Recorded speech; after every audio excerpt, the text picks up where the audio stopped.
Buenas a todos.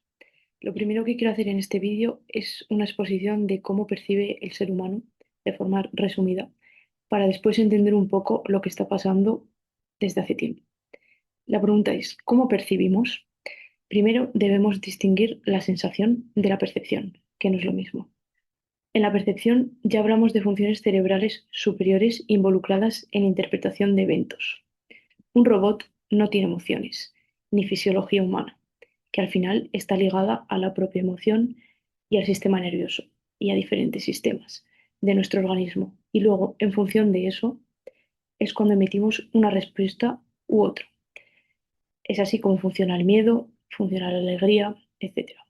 El robot tendrá un software y un hardware. ¿Qué ocurre? Que un robot racionaliza los estímulos, sigue unas instrucciones sin ambigüedades, bajo todos los escenarios posibles que han sido valorados previamente en su programación. Un robot no tiene emociones a no ser que esté controlado remotamente por alguien o tenga una IA creada con los valores, los juicios, las opiniones, los tipos de conducta, por así decirlo, em, que ese propio humano ha creado, es decir, su dueño o las personas que estén interesadas en que se realicen esas acciones. Os recomiendo este libro, que os lo dejaré todo en la descripción, que habla un poco sobre la IA y esto sería como la parte actual de la IA, sensacionalista y totalmente, digamos, ligada al marketing, em, y a los tipos de negocio que básicamente se utilizan hoy en día, ¿vale? Las automatizaciones que respondan por ti cuando no estás y todo esto, ¿vale? Pero hay mucho más, ¿vale? Porque esto, la otra parte de la IA es todo esto de aquí, es decir, un mundo. Em, Quiero ver junto a vosotros las diferencias entre una máquina y el cerebro humano y a partir de ahí el proceso perceptivo. Vale. Si no te gusta la teoría, puedes un poco pasar esto rápido, pero opino que es bastante necesaria para al final entender la reflexión final. A ver, en un humano, por ejemplo, la persona que recuerda un sabor con el simple hecho de pensarlo, lo acaba saboreando. Esto al final es un tipo de memoria que está en el humano. La máquina tiene otro tipo de memoria, unos procesos para almacenar programas con descripciones detalladas, automatizaciones, etc. El proceso perceptivo humano tiene 7 pasos que se resumen en tres, que son el estímulo, la fisiología y la conducta. En este cuadro de aquí que os voy a dejar, que es una simplificación, vamos a ir paso a paso para explicarlo y lo vamos a comparar con lo que es una máquina. En el paso 1, este de aquí, el primero, el estímulo distal es aquel que está fuera de nosotros, ¿vale? Ya puede ser un árbol, puede ser una persona, X, lo que sea, ¿vale? Y luego está el estímulo proximal, que es ya la representación que hacemos nosotros mismos sobre el objeto y ya se encuentra en nuestros perceptores. Entonces, a partir de aquí, vamos hacia el paso 2. Los humanos tenemos diferentes receptores. Esto es bastante sencillo. Simplemente, pues los visuales responden a la luz, los auditivos a los cambios de presión en el aire, los cutáneos a la presión de la piel, los olfativos y los gustativos, pues a estímulos químicos, ¿vale? Aquí os dejo una imagen con los distintos receptores, porque al final cada uno tiene una forma diferente. Vale, después, ¿qué ocurre? La transducción, que transforma la energía ambiental en energía eléctrica, para que al final el cerebro pues, pueda interpretar. Hasta aquí las máquinas funcionan de manera similar, quitando pues que al final el ojo como órgano humano pues será una cámara, luego pues para el cuerpo utilizarán motores, utilizarán palancas, utilizarán pinzas ventosas, lo que sea, ¿vale? Distintos materiales y sistemas para darle pues movimiento en sus articulaciones. Vale, luego ¿qué tenemos? Pues el paso 4. En el paso 4 este proceso viene a explicar que cada señal eléctrica se envía a un área determinada del cerebro. Por ejemplo, pues la visión activa el lóbulo occipital, el audio el lóbulo temporal, el cutáneo el lóbulo parietal y al final cuando se trabajan todos los sentidos y se coordinan entre ellos, pues es más la parte frontal la que trabaja, ¿vale? Al final, cada sentido habría que definirlo individualmente, pero el procesamiento neural de todos guardan similitudes, quitando, como he dicho antes, la forma de los receptores. Y también hay más diferencias, ¿vale? Pero por lo general guardan mucha similitud. Luego tenemos el paso número 5. En el paso 5 ya aparecen los tres últimos pasos que son flechas bidireccionales. ¿Por qué aquí las flechas son de esta manera? Porque nos indican que se influyen mutuamente. Esto quiere decir que incluso no siempre se da en este orden, ¿vale? Es decir, el ser humano tiene errores en la percepción. Cuando tú, por ejemplo, percibes algo desde lejos, pero luego te acercas, pues ahí haces como un cambio perceptivo que nos hace a la larga como tomar otra acción o otra decisión. Aquí también se incluirían las enfermedades en la percepción de los ojos, auditivas, etcétera, ¿vale? Esta sería como la parte ya de aquí. ¿A dónde quiero ir con esto?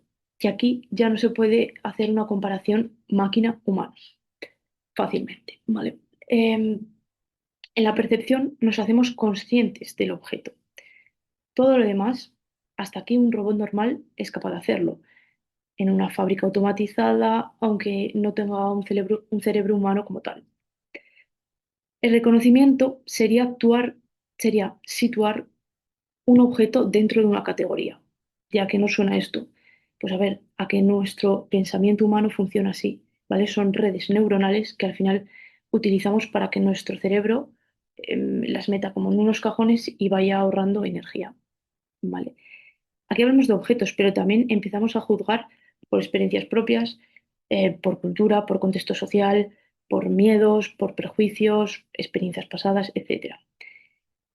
En cuanto un robot, si ya te da órdenes y tú no quieres seguir esa orden, ya la va a meter en un subcajón, digamos, de negación a los datos que tienen como base correctos o no correctos, según su creador, básicamente. Y ahí empieza el problema. Luego aquí ya estaría en la parte final la acción. Ya realizamos conductas, la conducta final, la conducta resultante con todo lo que ha ido sucediendo pues anteriormente. En estas fases está también entrelazado el conocimiento, es decir, cualquier información que se aporta a la situación. Por ejemplo, si nos han robado alguna vez en una calle, pues entonces tu cerebro al pasar por ahí va a realizar esas conexiones que al final lo que van a hacer es hacerte tomar otro camino, aunque no tenga por qué volver a pasar eso, ¿vale? Y muchos humanos al final actúan así, al final es su mecanismo de defensa, ¿vale? También ocurre con situaciones positivas. Ok, vale, ahora explicado esto, vamos a hablar un poco sobre la empatía. Después sobre los coches autónomos, semiautónomos y futuros robots. Dirás que tiene que ver churros con merinas, pues mucho, ¿vale? También voy a dar datos a favor de todo esto y al final cada uno que llega a su propia conclusión, porque como todo pues está en su parte positiva y su parte negativa. Vale, la pregunta es, ¿la informática y la robótica está separada de la psicología todavía? Pues a ver, las máquinas no tienen empatía, no tienen regulación emocional, que es una habilidad que está dentro de la inteligencia emocional, ¿vale? Hay varias. Pues la empatía es una de ellas. Los bebés entre 8 y 16 meses comienzan a tener comprensión sobre los estados emocionales de los demás. Esto daría por un vídeo largo, por eso no me quiero enrollar, ¿vale? Pero el proceso por el cual el niño pasa de descentrarse de su propio punto de vista, es decir, de ser un niño egocéntrico, que es normal porque es un niño y no tiene todavía las capacidades para ver más allá, vale. Mm, pues el proceso para que pasa de ser un niño egocéntrico a comprender al resto de las personas que le rodean es llevado a cabo por la teoría de la mente, ¿vale? Esto abarca de los 2 a los 7 años. Como siempre, pues hay autores y autores y por lo tanto habrá discrepancias, pero es aproximado. Y normalmente aquí sí que han medio llegado en un acuerdo, por lo menos en la franja, ¿vale? Entre los 2 y los 5 años de edad, el conocimiento de los niños acerca de los procesos mentales, tanto propios como ajenos, crece considerablemente. Se supone que un robot no tiene una edad, es decir, tú compras el robot, lo sacas de la caja y no va a madurar con el tiempo, a no ser que esta capacidad de maduración no la va a tener, a no ser que, pues obviamente, pues tiene sus actualizaciones y así. Pero esa capacidad no la va a tener de inicio, porque no es un ser humano, a no ser que, como he dicho antes, ese ser humano lo esté manejando a distancia. o ese grupo de seres humanos. Esto se resume en que el humano tiene conciencia y el robot a día de hoy no la tiene, a no ser que se hagan experimentos híbridos más allá de la robótica, que los hay. Ahora quiero exponer un poco el tema de los coches. Es cierto que los coches autónomos se crean con unas bases de datos con miles de situaciones, no diría infinitas, pero sí con muchas situaciones posibles, ¿vale? Em, Al final funciona pues, por predicción, por estadística y por toma de decisiones. Trabajan con algoritmos, con redes neuronales artificiales, también con mapas neuronales, que esto es sencillo, lo de los mapas neuronales. Es lo que hacemos los humanos cuando queremos ir a un sitio o al otro. Por eso a veces vas al trabajo, em, mejor dicho, vas a otro sitio y no y te vas hacia el sitio del trabajo. Es decir, ahí tu memoria ha actuado de una forma muy automática, ¿vale? Pues está relacionado con los mapas neuronales que hacemos los humanos, ¿vale? Aquí podemos ver un experimento con una rata, ¿vale? Que se le pone la comida en un sitio, luego se cambia, digamos, la salida de la rata y la comida se deja en el mismo sitio y se acuerda, aunque tú la hayas cambiado de sitio, pues ha hecho ahí sus cositas en la mente y lo ha hecho, ¿vale? ¿A dónde quiero llegar con esto? Pues que somos un poco las ratas de Elon Musk y de toda esta gente. ¿Por qué? Porque antes los humanos utilizaban, antes y ahora, experimentos para los fármacos y así, y se siguen haciendo. Y hoy los humanos experimentan con humanos, que también se ha hecho siempre, con y sin consentimiento. ¿Vale? La cosa es que el humano está dormido y no se entera, o si se entera y le da igual, que también puede ser. Vale. En el vídeo que os he dejado abajo, defiende totalmente la autonomía completa de los coches y lo explica muy bien la parte técnica, ¿vale? Por eso a mí me gusta dejar aquí todas las opiniones de todo el mundo, porque al final hablan expertos en robótica y todas estas cosas, ¿vale? Yo me meto más en la parte de psicología. Hay coches autónomos y coches con supervisión. Esto al final está ordenado por niveles, ¿vale? De hecho, la DGT ya está sacando la legislación y depende mucho del tipo de carretera, de los efectos climatológicos adversos y extremos y sobre todo del país en el que nos encontremos. Entiendo que se están haciendo estudios de quién se va a salvar, si se tiene que estampar el coche o si se tiene que frenar bruscamente en un milisegundo. Y esto pues ya se está haciendo, que detecte si es una persona embarazada, pues, es decir, si tú estás con el coche, tienes una persona embarazada cruzando, por ejemplo, es el peatón o yo, o el de al lado, en carreteras que estén de doble sentido, por ejemplo. Pues con embarazadas, con niños, con ancianos, con médicos, es decir, según a lo que te dediques, tienes más derecho a vivir, a ser atropellados, que no tienes por qué acabar en una muerte, en un fallecimiento. Tienes más derecho a vivir que otra persona. Es decir, habrá cámaras faciales, tanto en el coche como en la calle, por todos lados, que sepan quién eres y todo esto, que esto pues ya existe, ¿vale? Pero yo a lo que quiero llegar no es al debate de coches autónomos sí o no, porque eso yo ya pienso que está a la vuelta de la esquina, ¿vale? Y me parece un poco, pues, simplificar, a no ser que el propio humano sea quien lo pare. Pero bueno, pues mira, yo puedo entender que a quien le guste todo esto, pues que pase por el aro. Habrá gente que le dé igual y ya está. La cosa es, a mí hasta ahí medianamente me da igual, pero es que no es lo de los coches, es cómo se conjetura todo para que al final ocurra lo que está ocurriendo. La cosa es que nos quieren cómodos y autónomos. Autónomos. ¿Para qué? Porque, en mi opinión, es una pseudo libertad. Y de esto hablaremos al final del vídeo, ¿vale? Porque primero quiero hablar sobre Elon Musk. Estos coches lo hacían otra empresa que no era Elon Musk. El vídeo que os voy a dejar aquí. Elon Musk ha recibido muchísimo dinero público para sus empresas, independientemente de la gente que esté a favor de esto y la gente que no, ¿vale? En contra o a favor de su forma de al final querer cambiar las reglas del juego. Vamos a ver un poco los valores de Elon Musk. No voy a nombrar los sucesos de su infancia y de su adolescencia. Os voy a dejar un vídeo de un biógrafo porque no es muy agradable ciertas partes. Y os dejo el enlace en la descripción. Quien ha sido entrevistado en este vídeo es Walter Isaacson, no sé cómo se dice, lo tenéis ahí, ¿vale? Que ha sido presidente de la CNN y muy cercano a Elon Musk. Musk ya en su adultez se le ve un tío muy paciente, un tío que ha tenido varias quiebras económicas, pero sus palabras textuales son, tendría que estar muerto o incapacitado para no seguir intentándolo. De hecho, vemos como muchas de sus naves pues, han fallado y la da igual, ha seguido progresando y así, ¿vale?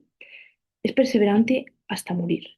O sea, no quiere cerca personas, por ejemplo, que no asuman riesgos, porque él tiene la capacidad de medirlos y después de asumirlos. En mi opinión, Elon Musk disfruta más en el riesgo que en la solución final. Y esto es un poco opinión propia, pero al final es lo que ya se está viendo porque hay bastantes accidentes. Es un chico, un señor, que no delega la autoridad fácilmente. En el vídeo habla tanto sobre su infancia, como he dicho antes, sobre sus cambios de ideología, le da un poco igual según lo que le convenga en algunas ocasiones, sobre el movimiento woke, sobre momentos complicados, sobre el rechazo de su hijo y su transición, cómo participó en PayPal. Bueno, ahí sale toda su vida, ¿vale? Tanto económica, empresarial y así, como de estudios y todo esto. Cuando compró Twitter, se habla pues de sus locuras, cuando cortó los cables y de sus capacidades intelectuales. Ahí lo podéis ver perfectamente. Lo que me gusta de Elon Musk es que no se ha vendido a Trump. A ver, eso es con el tweet que, ahí se ve con el tweet que sacó, con lo de todo de Epstein y así, que al final terminó borrando. Al final es una lucha de egos constante en la que los demás no pintamos absolutamente nada, o sí, porque al final nosotros decidimos en cada acción, o eso queremos. ¿Por qué? Porque tú puedes decidir, vende algo, la oferta-demanda de toda la vida. Puedes decidir si lo compras o no lo compras. Hasta ahí todo genial.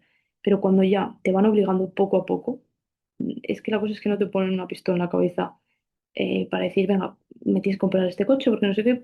No, es que te van creando leyes medioambientales para que al final vayas accediendo a todo este tipo de vida que ellos quieren. Vale. También Musk tiene una repercusión en el tema electoral brutal. Podéis meteros también en el informe de impacto de 2025 en su propia web de Tesla, ya que es un portal transparente que ofrece estos datos desde el 2020. Ahí hay métricas sobre la cantidad de CO2 que ha evitado, que en esto también hay mucha controversia y muchos estudios. También sobre los empleos, la cantidad de empleos que ha creado, que son bastantes. Y luego también pues he estado viendo cómo está totalmente obsesionado con la abundancia en general, con la sostenibilidad también. Y ahí entra el juego de las energías limpias, que habría que ver un poco el tema de las baterías y así. Sus valores pues son el uso de la IA, la autonomía, el compromiso con los derechos humanos, desde el trato con sus proveedores, clientes, accionistas y por último, y no menos importante al final, pues con los que están a pie de cañón, que son los trabajadores básicamente, los cuales han tenido problemas con él porque él mismo quería que durmieran en la propia empresa, buscando pues esa intensidad y compromiso extremo, predicando la cultura del todo o nada propia de este tipo de personalidades. Ese sacrificio constante de un genio que cambia el mundo, que para mí puede ser lo más inteligente del mundo, que si no está esa parte emocional de la mano, pues al final no es un verdadero genio. No busca el placer en sí mismo, sino la disrupción y la intensidad. Y aquí mi opinión. Em, para mí, este es su mayor peligro. Experimenta con vidas mientras va mejorando sus empresas, pero no te obliga. Ahí está el dilema de todo. Y todavía no te obliga. Es innovador con unas bases tradicionales, tiene una visión a largo plazo descomunal, porque pase lo que pase, él al final ya ha dejado un legado incluso en la forma de construir sus propias fábricas, ¿vale? Autosostenibles. Pero después tú, si te quieres desvincular del Estado o vivir de una forma pues, más autosostenible, ya hay problemas, porque ellos te dan la sensación de ser libre, te venden libertad, te venden comodidad y así, pero al final estás atado y no quieren que pienses de más por ti mismo, porque ellos tienen el poder y también manejan los mercados a sus anchas. Y si no, pues te saco una ley que a la larga te va a obligar a comprar mis productos. Elon Musk a los 12 años creó un videojuego de destruir, no de construir. Construir ya fue después. Y bueno, esto un poco más para finalizar. Y en cuanto a los robots, pues a ver, ahora lo intentan pintar un poco como dócilmente, que es pues ayudarte a tareas domésticas, que te ayude a tareas de casa sencillas. Pero mi pregunta hasta aquí es, vale, ¿para qué? ¿Para que tú descanses? ¿Para que tú te dediques a tus hobbies? ¿Estés con tu familia? ¿O qué? Porque entonces se supone que este sería el objetivo final, pero no, porque quiere crear robots que al final cuiden también de tu familia, que cuiden de la gente mayor y así. Entonces, si alguien me dice, ¿para qué se hace todo esto entonces? ¿Para producir masivamente para ellos? Son preguntas que me hago abiertamente, ¿eh? Que me gustaría que la gente también pues, me diera su opinión. Que siento que al final el tiempo es quien nos dará pues, todas estas respuestas. Espero un poco que os haya gustado y que al final me deis como toda la información si os apetece y vuestra opinión sobre todo esto. Pero creo que se venden productos que al final forman parte de algo mucho más grande y me gustaría que la gente también pues pensara un poco a la hora de decidir. Yo solo doy mi opinión y si te gusta, pues te gusta. Al final esto es así. Si más gente va camina hacia ese lado, al final, pues el mundo irá cambiando hacia ese lado. Yo no digo que esté bien ni que esté mal. Digo que se necesita ética y leyes para regular todo esto y al final las leyes van muy por detrás, como siempre el derecho siempre va detrás de lo que ocurre en el contexto actual. Espero que os haya gustado.